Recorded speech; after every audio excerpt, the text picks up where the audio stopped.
The Napoleon Memoirs. Hope you're having a really good evening. So we are coming back on the memoirs of Napoleon's alleged poisoner, Charles Tristan de Montsalon. And what's going on in this part of the story is Napoleon is overcome with apathy, and he just wants to leave France because to fight would mean civil war, and he did not want that. So now I'll continue. There you go. However, from the 22nd of June, that is from the very moment in which he was placed at the head of the commission, the Duke of Otranto, Fouché, issued orders that nothing should be allowed to go out of the Tuileries, nor any of the furniture belonging to the crown, without an order signed by himself. It was late in the night between the 26th and 27th of June, when the government, at length yielding to the urgent importunities of the Grand Marshal, caused the following letter to be written to him by Berlier, Councillor of State. Count, I have the honor to transmit to you an order which may be useful to you in the voyage you are about to undertake, except of the high consideration of your very devoted Berlier. On the 27th at noon, the Grand Marshal caused the note to be delivered to the Emperor, accompanied by the letter by which it had been preceded, and the decree which follows. During the night, this letter and the subjoined decree have been put into my hands. I have been this morning to the Tuileries to speak with the commission and to ask for some explanation, and especially to know if the frigates are to sail under a safe conduct. The commission was assembled. The ministers of state, the committees of the two chambers and marshals, among others, Marshal Massena were there. I found it impossible to obtain an audience either of the Duke of Otranto or the Duke of Vicenza. After having waited for 2 hours, Monsieur Berlier told me it was impossible for the Duke of Vicenza to come out. And I learned that they had received news from the commissioners sent to the Allies, which was said to be favorable. But I could not learn the contents. Monsieur Berlier called my attention to Article 6 and informed me that this order had been considered necessary because in negotiating with the Allied powers respecting the fate of the Emperor, they could not allow him to depart unless the answer was favorable. If the answer were favorable, the frigates would be allowed to sail. But even in this case, it would have the advantage of allowing the Emperor immediately to proceed to Rochefort. As soon as I can see the commission, I shall return and have written to the Duke of Vicenza to give me information. Bertrand, Wednesday, June 27th. Extract from the minutes of the Secretary of State, Paris, June 26, 1815. The Commission of Government decrees as follows. Article 1, the Minister of Marine will issue the necessary instructions for 2 armed frigates to be prepared at the port of Rochefort to convey Napoleon Bonaparte to the United States. Article 2, he shall be furnished, if he desire it, with a sufficient escort to the point of embarkation, which shall be under the orders of General Becker, who was commissioned to watch over his safety. Article 3, the Director General of the post will give the necessary orders on his part to provide relays of horses. Article 4, the Minister of Marine will issue the necessary orders for the immediate return of the frigates after the disembarkation. Article 5, the frigates shall not leave the roads of Rochefort till the safe conduct which has been asked shall have arrived. Article 6, the Ministers of Marine, War, and Finance are respectively charged with the due execution of the present decree. Signed, the Duke of Otranto, Count Grenier, Count Carnot, Baron Quinet, and Calicourt, Duke of Vicenza. Signed, Berlier, Assistant Secretary to the Minister, Secretary of State. On the same night, the Duke of Otranto sent a verbal notice to General Bertrand that the heads of the household department were authorized by virtue of a decision of the government to deliver him the following articles. I don't want to read this list. Such was the outfit for his exile, not much, which was allotted to the Emperor Napoleon by a man whom the Emperor Napoleon had created a duke and to whom he had given an income of 200,000 francs. On the morning of the 27th of June, the Minister of War wrote to General Becker as follows. Paris, June 27th, 1815. General, I have the honor to transmit to you the subjoined decree, which the commission of government desire you to notify to the Emperor Napoleon, at the same time informing His Majesty that the circumstances are become imperative and that it is necessary for him to immediately to decide on sitting out for the Isle of X. This decree has been passed as much for the safety of his person as for the interest of the state, which ought always be dear to him. Should the emperor not adopt the above-mentioned resolution on your notification of this decree, it will then be your duty to exercise the strictest surveillance, both with a view of preventing His Majesty from leaving Malmaison and of guarding against any attempt upon his life. You will station guards on all the approaches to Malmaison. I have written to the Chief Inspector General of the Gendarmerie and to the Commandant of Paris to place such of the gendarmerie troops as you may require at your disposal. I repeat to you, General, that this decree has been adopted solely for the good of the state and the personal safety of the emperor. Its prompt execution is indispensable, as the future fate of His Majesty and his family depend upon it.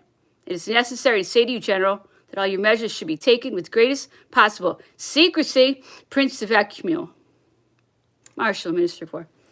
Yeah, they always pretend it's for his safety. Everything's for his safety. Does that sound familiar? Just curious. It's always for our safety, right? All the surveillance. It's always for us. Learn the patterns. Okay, anyway. So time for Italian. Las Casas in Italian. This is his very close friend at St. Helena. Las Casas, who was what we would call a fanboy, I believe. I think that's fair. He really loved Napoleon. And oh no, I got a weird comment. Comments? I don't get comments. All right, let's go. L'imperatore sali a cavallo alle 7 ore. Dissemi di far richiamare mio figlio affinché ne accompagnassi. Era questo un favore singolare. Durante la nostra passeggiata, l'imperatore dicesse 5 o 6 volte per osservare con l'aiuto di un cannocchiale vari navi che erano in vista, ne distinsi una che era olandese. I 3 colori sono sempre per noi un oggetto di affezione e di vivo con un movimento. In uno di questi fermati, il cavallo più ghiribizzoso del nostro drapello se ne fuggi. Bisognò tenerli dietro buona pezza prima di raggiungerlo. Mio figlio riportò in questa impresa la palma, riconducendolo in aria di trionfo. E l'imperatore osservò che in un torneo la sarebbe stata una vittoria al ritorno. L'imperatore fe colazione al resto di un albero e ci ritenne a fargli compagnia. Prima e dopo la colazione, l'imperatore parlò con me solo ed in disparte d'argomenti assai gravi che io non posso affidare ad uno scritto. Il caldo rasi fatto assai forte onde si ritirò. Erano le 4:30 allora che mi fece chiamare. Stava appunto in quella di terminare la sua acconciatura. Il dottore gli presentò un gioco di scacchi che gli aveva comperato dalle navi cinesi. Avendo l'imperatore mostrato il desiderio di averne uno, esso gioco era stato pagato 30 napoleoni e pareva un capolavoro al povero dottore, mentre l'imperatore lo trovava una cosa ridicola. Tutti i pezzi lunghi da rassomigliare ai nostri presentavano grossolanamente gli oggetti da essi significati, di maniera che il cavallo era armato di tutto punto. La torre era sorretta dal dorso di un elefante. L'imperatore non poté servirsene, dicendo scherzosamente che qui occorreva un arcano a fare muovere a scolpezzo intorno al giardino. Si giravano intanto parecchi ufficiali ed impiegati dei bastimenti cinesi. La curiosità loro qualche ora prima lì aveva indotto a penetrare fino a noi, le nostre camere. Ne erano stati, per così dire, invasi. Diceva l'uno che l'aver veduto Napoleone formerebbe l'orgoglio nella sua vita. Affermava un altro che non oserebbe presentarsi a sua moglie in Inghilterra se non potessi dirgli di aver avuto la bella sorte di mirare ai suoi lineamenti. Un terzo che rinunzierebbe a tutti i vantaggi ritratti nei suoi viaggi per un solo sguardo di lui. L'imperatore li ha fatti apprezzare e sarebbe difficile descrivere il contentamento e la gioia loro, più che essi non abbiano, secondo il suo costume, parecchie interrogazioni sulla Cina, il suo commercio, i suoi abitanti, la relazioni vicendevoli, le usanze sui missionari. Li trattenni più di una mezz'ora prima di dar loro commiato. Non appena furono partiti, noi gli dipingevano l'entusiasmo, onde si mostravano accesi e gli raccontavamo tutto ciò che si erano lasciati sfuggire a suo riguardo. Io lo credo, risposi egli. Non sapete voi forse che essi sono dei nostri? Tutti coloro che chi pur ora vedesti appartengono al terzo stato d'Inghilterra e sono senza sapersene rendere ragioni i naturali nemici della loro vecchia ed insolente aristocrazia. A pranzo l'imperatore mangiò pochissimo. Dopo il caffè si provò ad una partita di scacchi, ma era troppo assopito e poco stante si ritirò.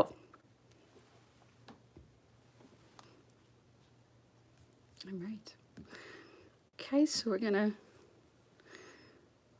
start with Lavalette. I really don't know what I'm reading sometimes. I'm sorry about that. I have no clue what I said. So that's my big secret. I don't always know what I'm reading. Okay, anyway. I wish I did, though. Les Cause is very long. There's a lot of stuff in there. It goes on and on and on. All right, we'll see. We'll see if we can learn some languages, at least from Les Cause. That's our big hope. Anyway, if I know what I'm saying, I'll let you know. So, all right. Okay, time for Les Cause. Usually I know what's going on in French, at least. Okay. Fouché avait été loin de désirer le retour de l'empereur. Il était là de l'obéissance depuis longtemps. Et d'ailleurs, il avait entamé un autre projet qui son arrivée avait rompu. Je reviendrai peut-être sur cette partie de son histoire. Je la supprime maintenant, sans scrupule, car elle ne fait pas partie de la mienne. L'empereur l'a remis cependant à la tête de la police parce qu'il s'avérait qu'il était usé et qu'il y fallait un homme habile. Fouché accepta, mais n'abandonna pas le projet de repousser l'empereur et d'y mettre soit son fils, soit une manière de république avec un président. Il n'avait pas cessé de correspondre avec le prince de Metternich et si on veut l'en croire, il avait essayé de persuader à l'empereur abdiquer en faveur de son fils. J'étais aussi de cet avis, mais de la part d'un tel homme, ce conseil n'était pas son danger, plus celui auquel il le donnait. Puisque ce conseil avait été repoussé, il était du devoir du ministre ou de ne plus penser ou de donner sa démission. Fouché garda le ministère et continua sa correspondance. L'empereur, qui ne s'y fiait pas, le surveillait avec beaucoup de soin. Un soir, l'empereur avait beaucoup de personnes à l'Élysée et me dit qu'il avait me parler et que j'attendais. Quand tout le monde fut parti, l'empereur passa dans la pièce voisine de celle où j'étais avec Fouché. La porte était restée entrouverte, tous deux se prenaient, causant tranquillement. Je fus fort étonné d'entendre, au bout d'un quart d'heure, l'empereur lui dire posément « Vous êtes une traître. Pourquoi rester ministre de la police si vous voulez me trahir? Il ne tiendrait qu'à moi de vous faire peindre. Et tout le monde applaudirait. » Je n'attendis pas à ce qu'il lui répondit, Fouché, mais la conversation continua encore une grande demi-heure. Et toujours, en se promenant, aussitôt Fouché sortit, me souhaita le bonsoir avec gaieté, en me disant que l'empereur était rentré dans ses appartements. Effectivement, je ne le trouvais plus. Mais le lendemain, il me parla de cette conversation. J'ai soupçonné, me dit-il, que le misérable était en correspondance avec Vienne. J'ai fait arrêter un commis banquier qui arrivait de cette ville. Il avouait qu'il avait apporté à Fouché une lettre de Metternich et que la réponse devait être envoyée à une époque fixée à Bâle, où un homme attendrait l'apporteur sur le pont. J'ai fait venir Fouché. Il a un peu de jeu. Je l'ai tenu, cependant, 3 heures dans mon jardin, espérant que dans une causerie intime, il me parlerait de cette lettre. Il ne m'a rien dit. Enfin, hier soir, j'ai ouvert l'entretien sur ce sujet, et alors l'empereur me rendit les mêmes paroles que j'avais entendues lever. Vous êtes un traître!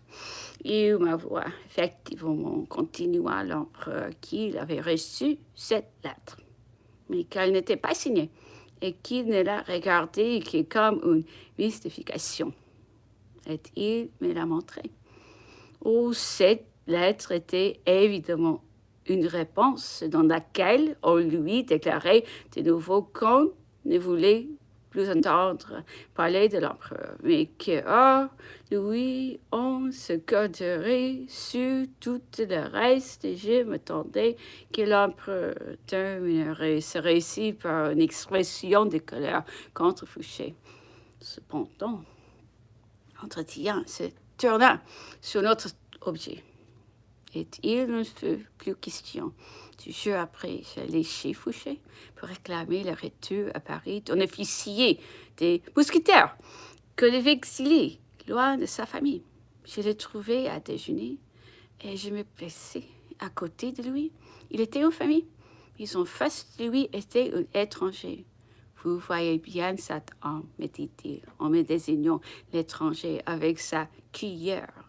C'est un aristocrate. C'est une Bourbonienne. C'est un chouan. C'est l'abbé M., rédacteur du journal de Devoir, un ennemi acharné de Napoléon, un phonétique de Bourbon. C'est un homme à nous. Je regardais cet homme. À chaque épithète du ministre, l'abbé faisait une inclination de tête sur son assiette avec un sourire de complaisance.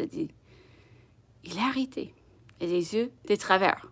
Je n'ai jamais vu figure plus ignoble. Il m'expliqua, en sortant de table, comment toute cette valetaille de la littérature était à lui, et tout en convenant par moi que tout cela était nécessaire sans doute. Je ne savais ce que je devais mépriser le plus. Un de ces malheureux qui se fondaient ainsi au plus au fond du ministre. qui se vantait de les avoir achetés, comme si c'était une conquête glorieuse, ce qui est l'accusation de telle misérable. Présumons bien que l'empereur m'avait parlé de la scène de l'avant-veille. Il m'a dit, l'empereur s'écrit par la résistance qu'il rencontre en s'en prendre à moi. Il ne sait pas que je suis fort, qui par l'opinion publique.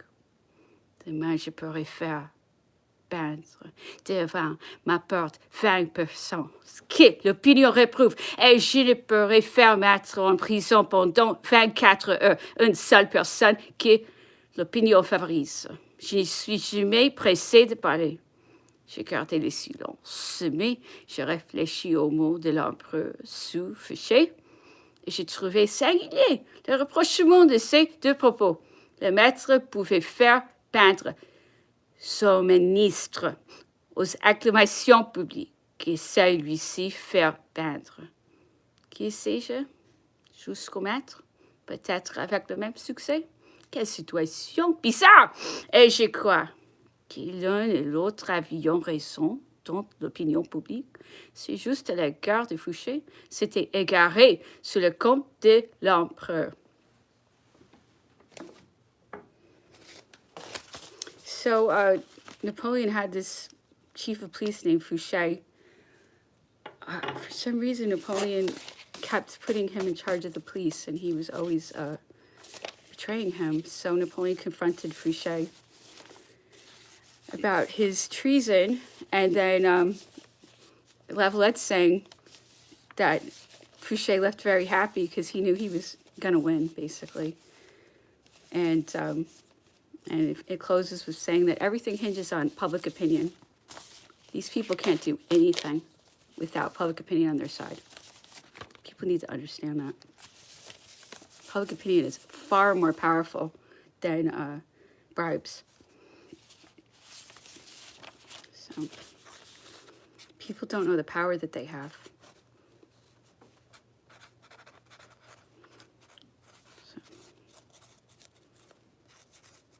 And I want people to understand that. Okay, so now we're going to check out Antomarchi, the Corsican doctor of Napoleon in the very last days. They spend a lot of time reminiscing about Corsica. Napoleon's always missing Corsica with Antomarchi. Let's see. Some Spanish. Okay. There it is. Let's see. Okay. Here's 229 for Dodd. Okay. Oh my goodness. It's been recording the whole time. All right, let's try it again. Okay. Almirante Perret. Campo al frente de Acre 22 por día. Año 7. 11 de mayo de 1799. Ciudadano, al contraalmirante Cantillon os muestra lo que debes hacer para evacuar de 400 a 500 heridos que he hecho transportar a Tentura, y que es preciso que fies a Alejandro y Damieta. Vuestra inteligencia y conocimientos náuticos vencerán todas las dificultades que se presenten. Vos y vuestras tripulaciones adquiriréis más gloria con esa acción que en el combate más brillante. Jamás habrá sido más sutil un crucero de lo que el vuestro lo será. Ni fragata alguna habrá hecho mayor servicio a la República. El general Duque, ya debéis haber recibido, ciudadano general, el batallón de la cuarta ligera que aquí se dice si partir, que a esta hora debe haber llegado el carro. Dentro de 3 días partiré con todo mi ejército para aquel punto. Solamente me retarda la evacuación de los heridos, pues tengo de 6 a 600. Me he apoderado de los principales puntos de la cerca de Acre. No hemos juzgado conveniente obstinarnos y situar la segunda línea fortificada, porque se hubiera perdido mucha gente y tiempo. César ha recibido 2 días a una flota compuesta de 30 barcos crecidos griegos y de 500 y 600 hombres de refuerzo.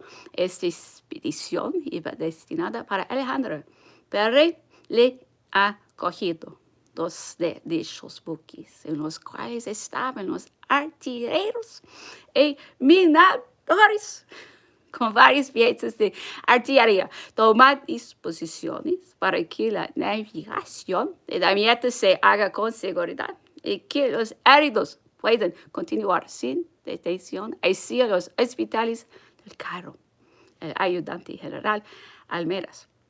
Se van a evacuar sobre Damieta el mayor número posible de heridos. Si las comunicaciones están expeditas, les haré continuar inmediatamente sobre el Cairo, donde hallarán más comodidad. Habrá unos 400 o 500. Será menester tener dispuestos en Farachi una porción de barcos para los enfermos y heridos que llevemos. Oh my goodness, this is a bunch of letters. We're not going to do this. Okay, acabo de hacer la visita del hospital. Faltan marmitas y vasos para lavar las heridas. Lo único que necesitan los heridos es cebada y miel para cocimientos. Y sin embargo, no hay ni uno ni otro. Esos desgraciados que tanto derecho tienen a nuestro interés están sufriendo, mientras que todos los días se vende en el campo cebada y miel. Encargo, pues, compré sin tardanza dichos artículos que son fáciles de procurarse en la montaña. El lienzo y las hilas están a punto de concluir, cuyo objeto también deberéis proporcionar. Así continuamos, jardineando y conversando. Hablábamos de historia natural, de medicina, de guerra, de política, en fin, de todo lo que ofrecía a las observaciones y a la memoria del emperador. Pero tan luego como la conversación trae algún hecho o circunstancia que le recordase a la emperatriz o a su hijo, interrumpía su discurso para ocuparse únicamente en tratar de las cualidades de aquella y de la situación de este. Lamentábase de su abandono y de sus desgracias, pero manifestaba la esperanza de que no se dejaría desheredar y que, pues tenía su nombre, también tendría su valor. Luego, como si tuviese vaticinar el porvenir de este niño, pasaba de repente a hablar de su madre, prodigando elogios a su bondad, oh my goodness, su dulzura y al inmutable cariño que le tenía. Correspondía él con igual efecto, el cual acaso había sido cosa de su pérdida. Si la hubiese amado menos, no hubiera escrito la fatal carta que cayó en manos de los aliados. Probablemente hubiera salido vencedor y la Francia sería restaurada, mas la fortuna los dispuso de otra manera. Él tuvo que abdicar y la emperatriz que retirarse a Viena. Todos esos golpes produjeron su efecto, pues la primera perdió su salud.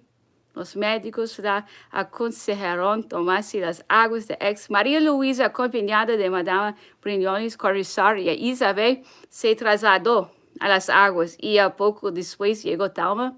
Visto esto por F, que estaba ahí, y entró la fiebre del temor. Parecía que la conspiración estaba urdida, el trono en peligro y que todo era poco para destruirla. Todo en cartas. súplicas y denunciaciones, estimulando a las autoridades civiles y militares, pedía a las unas sus cochetes, a los otros sus gendarmes. En fin, no daba un paso.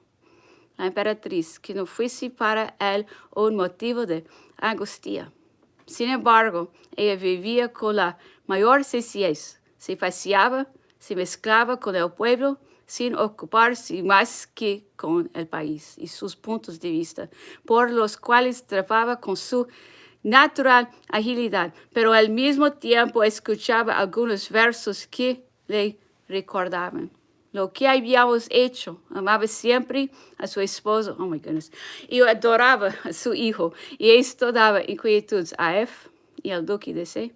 Una circunstancia las aumentó. Habiendo la princesa acogido a algunos soldados nuestros, al momento se dijo que había reunido 1,000 a 500 hombres y que iba a conquistar la Francia. La crónica acudió a tal desgracia, queriendo impedir la entrada a los correos austriacos, pero Neipperg se enfadó y el gendarme no se atrevió a pasar adelante, quedándose F en la misma ansiedad. Era esta verdaderamente risible. Los hombres y las cosas, todo le causaba sospechas, desesperando, sí, de que María Luisa continuase en unirse de corazón a los intereses de Napoleón. Para su mayor pena, no se verificó la partida de la emperatriz que estaba anunciada para el 1 de septiembre.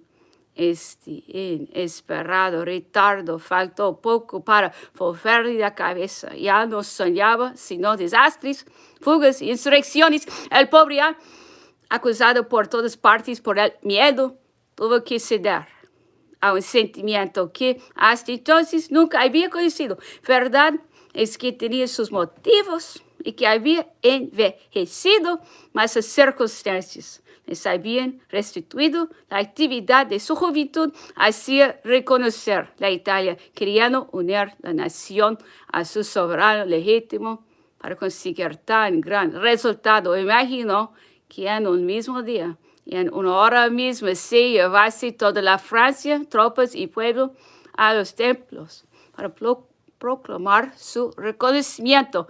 Por cierto, que debía ser muy vivo.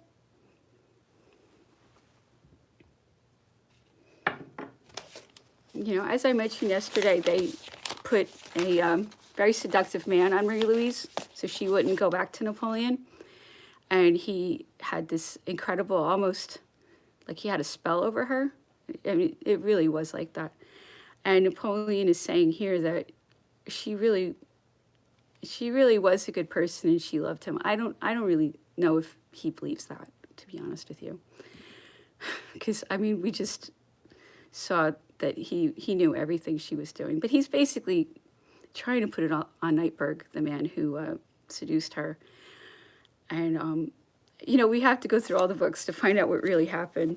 But Napoleon's always talking up Marie-Louise on St. Helena because he is hoping that she'll rediscover her humanity and do something to protect his son. He's always so worried about his son.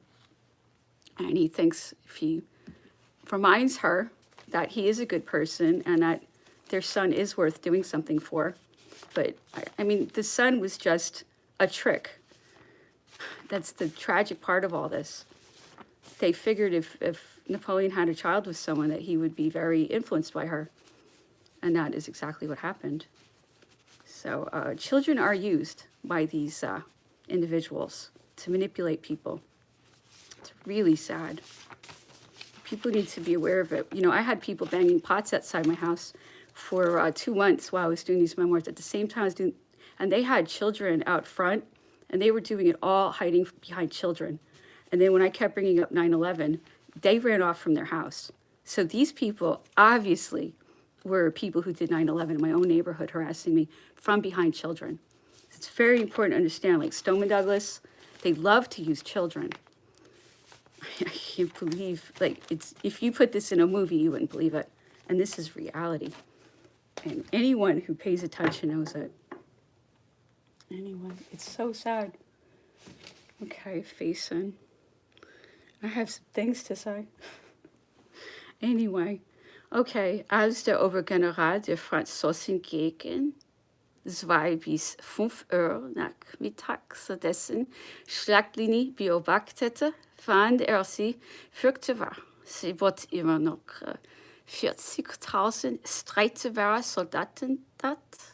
Befahl also, dass man sich zu Castiglione verschanzen solle und ging selbst nach Colonnato, in Person bei der Befähigung seiner Truppen, deren Zusammenziehung in der Nacht Castiglione von der größten Wichtigkeit war, zugegen zu sein, während des ganzen Tags Fernseher Herben auf der einen Dallomania und St. Hilaire.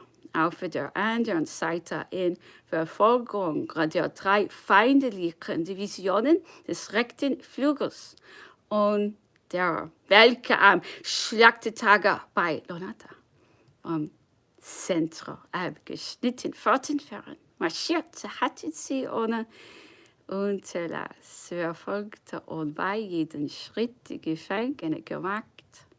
Ganze Bataillon hatten so St. Osetto einer so gewartet. Das Gewehr gestreckt noch an der Irrten in den näheren Tälern umher. 4.000 bis 5.000 Mann von den Lästerern, von den Bauern benachrichtigt worden, dass sich nur 1.200 Franzosen im Lonato befinden. Sie trugen auf Salvigeros, wie sie hoffen, sich den Weg nach Damincio frei zu machen. 4 Uhr nachmittags tritt Napoleon von Castiglione kommend, ebenfalls das Salz ein. Man meldet einen Parlamentär bei, im Einzug erhält die Kunde, dass man so dann Waffengreifer, weil feindliche Kolonnen durch Ponte San-Marco verdrängen, dass sie auf Lonato losgingen und diese Stadt auffordern ließen, sich zu ergeben. Inzwischen waren wir noch immer im Besitz von Silo und von Cavado und die Ankommenden ohne allen Zweifel nur verirrtermaßen, die sich durchzuschlagen suchten. Napoleon ließ jetzt seinen ganzen zahlreichen Generalstab aussitzen, dann den Parlamentär vor sich führen und ihm in der Mitte des regen Treibens eines großen Hauptquartiers die Winde von den Augen nehmen, sagen Sie Ihren General. So sprach so ihm, dass ich ihm 8 Münzen Seite lasse, das Gewehr zu strecken. Befindet sich mitten unter der französischen Heer. Lässt diese Frist verstreichen, dann ist verloren. Abgewartet, wie sie waren, seit 3 Tagen umherrennen, ohne zu wissen, was aus ihnen werden soll. Fest überzeugt, dass sie von den Bauern betrogen worden wären, streckten diese 4 bis 15 Mann willig das Gewehr.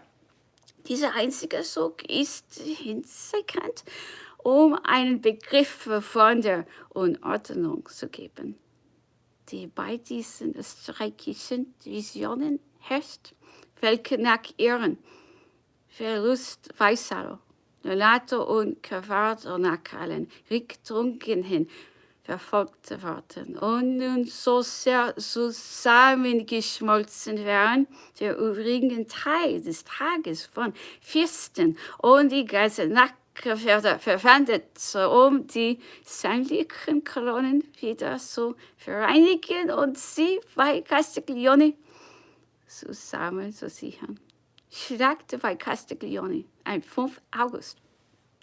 Am 5. Vortagesanspruch hatte das ganze französische Heer mit inbegriffener Divisionsserie. 25.000 Mann stark. Die Hochen von Castiglione besetzte uns so eine Vertriebsstellung eingenommen. Der Generalserie hatte Order bekommen, mit der Division von der Belagerung Montreuils die Geistesnacht zu marschieren und mit dem frühen Morgen über den äußersten linken Flügel Wormses herzufallen. Sein Angriff wollte das Zeichen zur Schlacht sein. Man erwartete vor diesem unerwarteten Überfall einen großen moralischen Erfolg und um ihn noch zu verstärken, stellte sich das französische Heer, als ob es zurückginge. That's it. Have a good night.